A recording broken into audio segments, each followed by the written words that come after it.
jumped on this trend. So right now we'll be checking out some of our favorite TikTok videos, and you get to decide which or who is your favorite.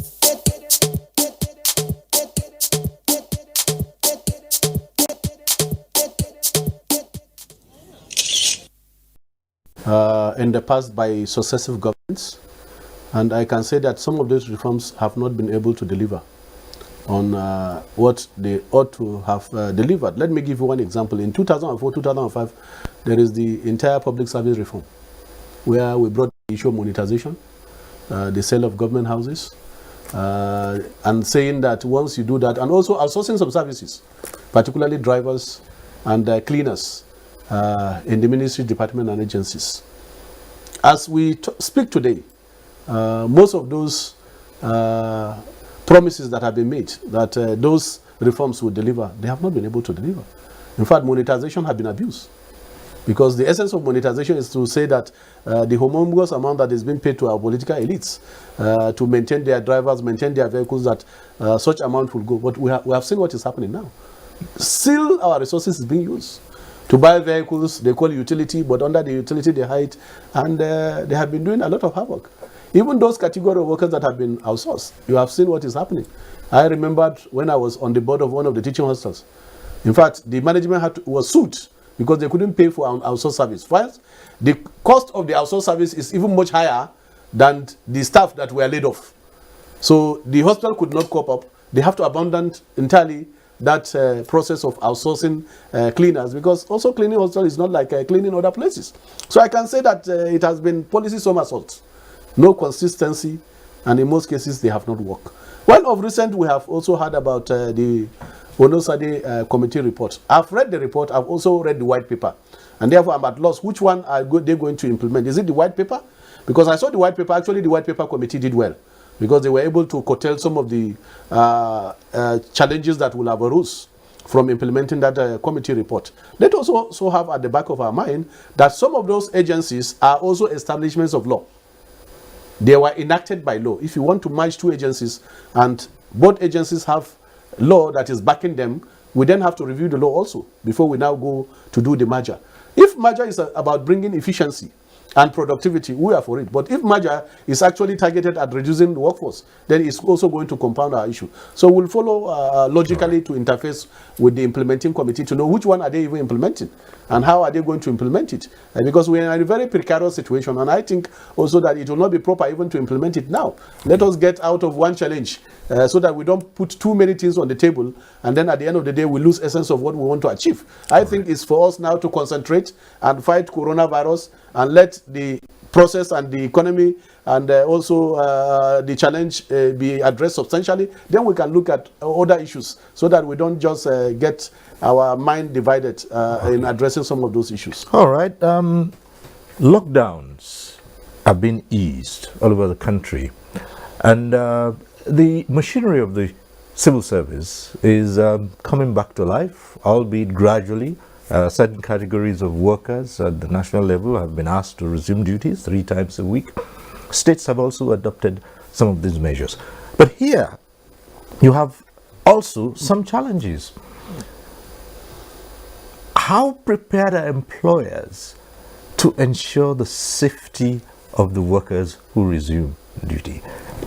Where I'm going to is, what are the rights of the worker to say, look, if you have not provided this safe environment and the things I need, which now are not just what used to be because of this virus, what is the right of the worker to say, look, I cannot go back to work under the circumstances if you have not provided what is necessary for me to work in this pandemic? Well, first, let me start by appreciating profusely Mr. President for actually allowing for gradual opening up, because it was one conversation that I think there had been for and against, but I think in this case I think the decision is well balanced. What remains is actually the implementation, which is what we need to do to ensure that that good gesture is not also abused.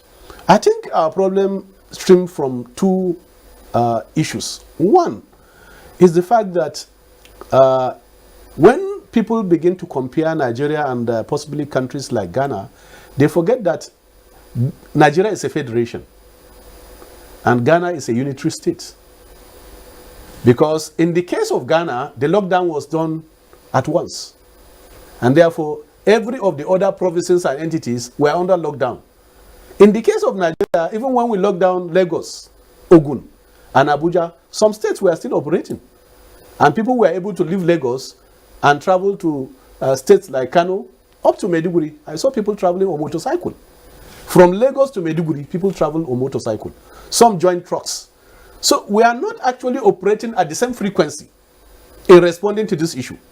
So to now say perpetually, because in the case of Nigeria, like in the case of US, state governors also have their own role to play in declaring either lockdown, partial lockdown, or even refusing to lock down completely. And that is what has happened. So in order to do a balancing and ensure also that some category of people don't suffer, and also some category of people don't have their means of livelihood cut off completely, that balance was then proposed. And I think it's a wise decision. Right. In the context of this, there are many models around the world that have worked. There are countries that have not undergone any lockdown. One of them is Sweden, Korea.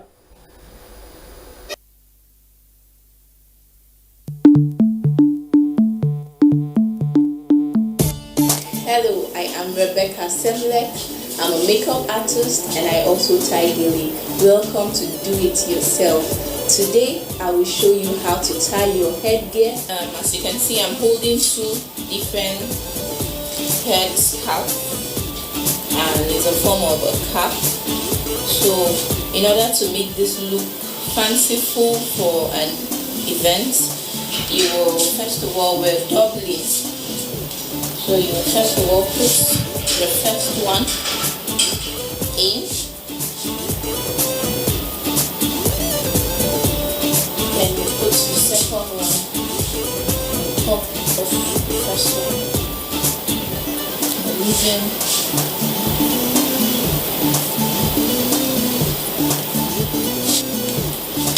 you use the edge of the scarf to twist around.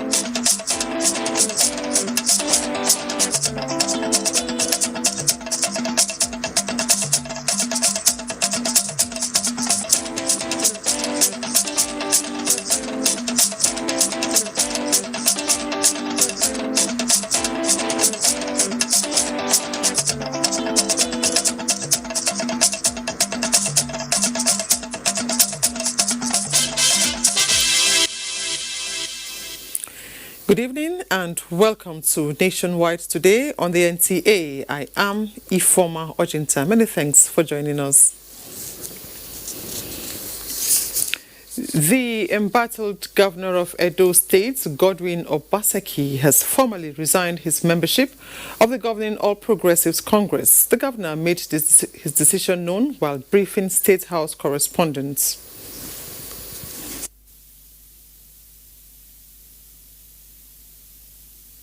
I'm sure the whole country knows and is aware of what has gone on with me and the party chairman, the party leadership, which culminated in my disqualification as a gubernatorial aspirant. And upon that unfortunate decision by the chairman of the All Progressive Congress, I'm just here today to inform you that I have now decided formally to resign my membership of the All Progressive Congress. Having done that, I will now announce in the next few days my specific line of action and what platform I will be contesting the gubernatorial elections on.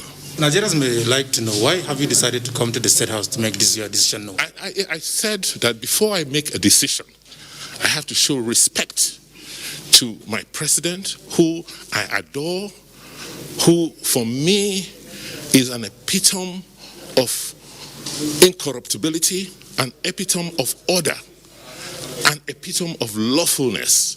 This is a man who, for him,